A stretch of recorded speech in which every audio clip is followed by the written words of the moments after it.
बड़ी खबर शामिल करेंगे। कराची में इंसदादे दहशतगर्दी अदालत ने नकीबुल्लाह केस में राव अनवार और दीगर मुल्जिमान को बरी कर दिया है। कराची इंसदादे दहशतगर्दी अदालत ने नकीबुल्लाह कत्ल केस का फैसला सुना दिया है। मजीद तफसील जानेंगे शफी बलोच से। शफी बताइएगा, बरी कर दिया गया है तमाम मुल्जिमान को?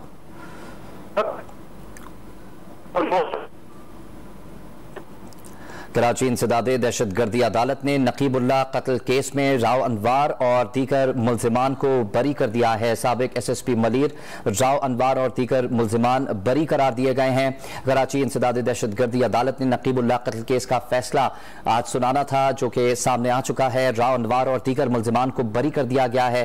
5 साल से ये केस चल रहा था, जिसका फैसला अब सामने आ गया है। राव अनवार और दीगर मुल्जिमान को बरी कर दिया गया है। आपको इस वक्त अहम खबर से आगाह कर रहे हैं। कराची इंसदादे दहशतगर्दी अदालत ने नकीबुल्लाह कत्ल केस का फैसला सुना दिया है।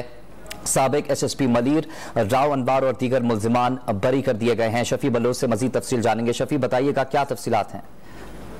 मुल्जिमान की मौजूदगी में अदालत ने जो है वो राव अनवार समेत दीगर मुल्जिमान को इस मुकदमे से बरी कर दिया है। ताहम अदालत ने अपने रिमार्क्स में कहा कि पाकिस्तान की तारीख का जो है वो एक सफाकाना एक कार्रवाई थी, और जिसके मुताबिक इन 4 अफराद को पहले तो गैर कानूनी तरीके से हिरासत में लिया गया था और इनकी गिरफ्तारी जाहिर नहीं की गई थी, बदतरीन तशद्दुद किया था। उसके बाद इन्हें जारी मुकाबले में कत्ल किया गया था। इन मकतूलीन का अगवा और पुलिस मुकाबला जारी होने से मुतालिक जो है वो ये मामला तो साबित हो होता है। राव अनवार और दीगर मुल्जिमान के खिलाफ जो है वो कोई ठोस सवाइद इस्तगासा की जानिब से पेश नहीं किए जा सके, और इन मुल्जिमान को इससे पहले भी पुलिस की तफ्तीश में बेनिफिट ऑफ डाउट मिला था, जिसकी वजह से अदालत ने जो है वो इन मुल्जिमान को मुकदमे से बरी कर दिया है। अच्छा शफी साहब, ने ये भी बताइएगा, जो अहले खाना है नकीबुल्लाह महसूद के, उनका क्या रद्द-ए-अमल आया है? चैलेंज किया जाएगा इसको? जी, आज जब ये फैसला सुनाया जाना था तो उसमें नकीबुल्लाह के वालिद जो पहले ही कुछ हफ्ते कबल इंतकाल कर गए थे, जो कि इस मुकदमे को फॉलो कर रहे थे, और आज जब ये फैसला सुनाया गया था तो उस वक्त सिर्फ मुल्जिमान मौजूद थे, उनके वकला। ताहम फरीकैन की जानिब से मकतूलीन का कोई रिश्तेदार वहां पर नजर नहीं आया। ताहम इस मुकदमे को चैलेंज करने के अब भी ऑप्शन मौजूद है। अगर इस मुकदमे को चैलेंज किया जाना चाहिए तो वो कर सकते हैं। ताहम ये रेमेडी अब भी जो है वो मुद्दे के पास मौजूद है कि वो इसको मुकदमे को चैलेंज कर सकते हैं। ताहम इस मुकदमे का जो तफसीली फैसला आएगा, उस तफसीली फैसले को पढ़ने के बाद ही जो है वो इस मुकदमे को चैलेंज किया जा सकता है कि अदालत ने किन किन बेनिफिट ऑफ डाउट की बुनियाद पर मुल्जिमान को बरी किया है, ताकि जिसे जाके हाई कोर्ट में चैलेंज किया जा सके। जबकि अदालत ने अपने मुख्तसर फैसले में कहा था कि जो है वो मुल्जिमान की मौजूदगी और मकतूलीन के अगवा करने से मुतल्लिक और इसके अलावा इन मुल्जिमान के खिलाफ कोई फोरेंसिक रिपोर्ट, कोई शवाहिद गवाह तक पेश नहीं किया जा सका, जिसकी बुनियाद पर इन मुल्जिमान को जो है वो उस मुकदमे से बरी कर दिया गया। लेकिन जब अदालत ने जब अपना मुख्तसर फैसला सुनाया तो फैसला सुनने के बाद जो है वो कमरे अदालत से निकलते ही मुल्जिमान ने जो है वो शदीद नारेबाजी की और राव अनवार जिंदाबाद के नारे लगाए। जब वो मुल्जिमान अदालत से निकले थे, अदालत ने अपने मुख्तसर फैसला जो है वो कमरे अदालत ने पढ़ के सुनाया कि मुल्जिमान के खिलाफ कोई ठोस सवाल पेश नहीं किए जा सके, तमाम बरी कर दिया गया। जो पुलिस पार्टी जो कि SFIR में नॉमिनेट थी, इन सबको बरी कर दिया गया है। जी अच्छा शफी साहब, ने ये बताएगा, अदालत ने कहा कि एक बेईमाना वाकया है, प्रोसिक्यूशन सही से केस नहीं प्लीड कर पाई, इस तरह की भी कोई बातें सामने आई? ट्रायल तो हो रहा था इसका सही से? जी देखिए, इस हवाले से 2 मामला सामने है। सुप्रीम कोर्ट की जानिब से खुद नोटिस जब लिया गया था तो इसकी बाकायदा आला सभी तहकीकात कराने के सिलसिले में JIT बनाई गई थी, और जिसे उस वक्त डॉक्टर रिजवान जो है लीड कर रहे थे।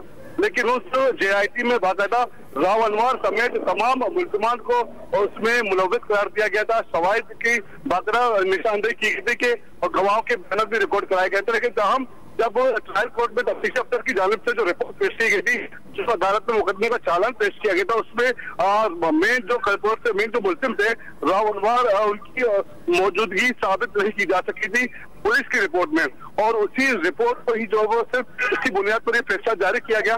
ताहम अब तक JIT का इस मुकदमे में उसकी क्या हैसियत थी, उस हवाले से जब तफसीली फैसला आएगा तो पता चल जाएगा कि उस JIT को भी इस मुकदमे में कंसीडर किया गया है या नहीं, या सिर्फ पुलिस की रिपोर्ट और चालान की बुनियाद पर अदालत ने फैसला जारी किया। क्योंकि कमरा अदालत में जज ने सिर्फ जो मुख्तसर हुक्मनामा जो पढ़ के सुनाया था, उसमें JIT का कोई जिक्र नहीं था, और इन जीआईटी में तो जो इल्जाम जो साबित होते हैं और साबित करने का जो दावा किया गया था उस जीआईटी में उसका कहीं जिक्र नहीं किया गया था।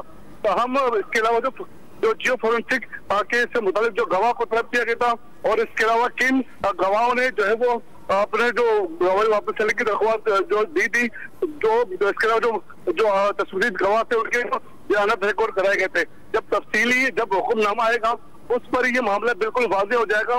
ये मामला के किन किन बेनिफिट ऑफ डाउट की बुनियाद पर तमाम मुल्ज़िमान को जो है वो बरी किया गया है। अच्छा शफी बलूच, साथ में ये भी बताइएगा कि तफसीली फैसला कब तक जारी होगा, और दूसरी बात ये कि जो अहले खाना है नकीबुल्लाह महसूद के, उनके वकला का क्या कहना है? आपकी बात हुई अहले खाना से? जी, इस वक्त कमरा में जो है वो अदालत में मौजूद है और जैसे ही वो बाहर निकलेंगे इस मुकदमे पर जो मुद्दई के वकील है वो क्या तबसरा करेंगे और जब तफसीली फैसला आएगा तो जाहिर है कुछ भी कमेंट करने से पहले, अपना मौक़िफ़ बयान करने से पहले जो है वो फरीक़ैन खासकर जो मुद्दई मुकदमा के जो वकील हैं वो पहले अदालती फैसले का इंतजार कर रहे हैं कि जब अदालती फैसला आएगा वो फैसला पढ़कर ही बाहर आकर अपने मौक़िफ़ पेश करेंगे, क्योंकि उसी मौक़िफ़ को, इसी नुकात को बुनियाद बनाकर जो है वो अगर चैलेंज वो करेंगे तो उसी नुकात की बुनियाद करेंगे और उसके लिए जरूरी है कि तफसीली फैसले का इंतजार किया जाए। अच्छा शफी बलूच, 2018 में इस मुकाबले को जाली पुलिस मुकाबला भी करार दिया गया था। कितने मुल्ज़िमान इसमें फर्द जुर्म आयद की गई थी? तफसील से आगाह कीजिएगा।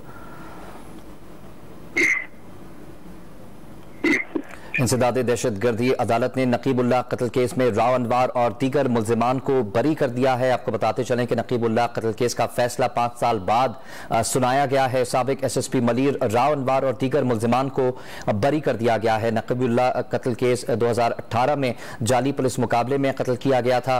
तहकीकाती रिपोर्ट में पुलिस मुकाबला जाली करार दिया गया था और उसके बाद ये ट्रायल चला, जिसके बाद फर्द जुर्म आयद की गई। 25 अफराद पर फर्द जुर्म आयद की गई थी। नकीबुल्लाह कत्ल केस का फैसला 5 साल बाद सुना दिया गया है। तहकीकाती रिपोर्ट में इसे पुलिस मुकाबला करार दिया गया था जो कि जाली पुलिस मुकाबला था और इसके बाद ये ट्रायल हुआ। नकीबुल्लाह के वालिद ने इस केस को फॉलो किया।